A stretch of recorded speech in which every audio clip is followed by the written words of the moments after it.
In this video, I will show you how you can set up Now Nudge on your Samsung Galaxy S26, S26 Plus, or the S26 Ultra. Now to do that, just go to Settings, and under Settings, just tap on Galaxy AI. Now over here, if you scroll down, you will find the option for Now Nudge. Now just tap on it.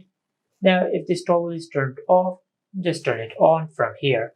Now after you do that, you will turn on Now Nudge on your Samsung phone. Now after you've enabled this toggle, then just scroll down and tap on Recall Information You Need.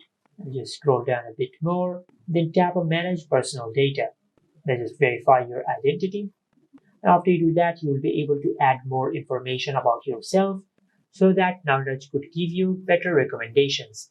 Now you can enter your name, your phone number, you can add your email address, you can add your passport information. You also have the option for pets and interests.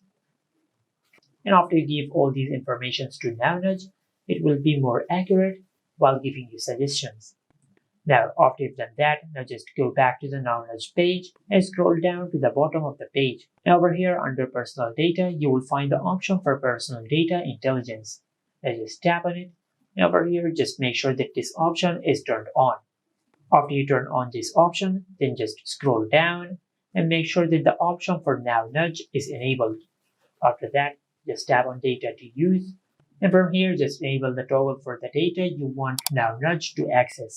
As you can see, I have enabled all of them, but you can disable some of these if you don't want Now Nudge to access those data. And this is how you can set up Now Nudge on your Samsung Galaxy S26, S26 Plus, or the S26 Ultra. Make sure to like, comment, and subscribe. Thank you for watching.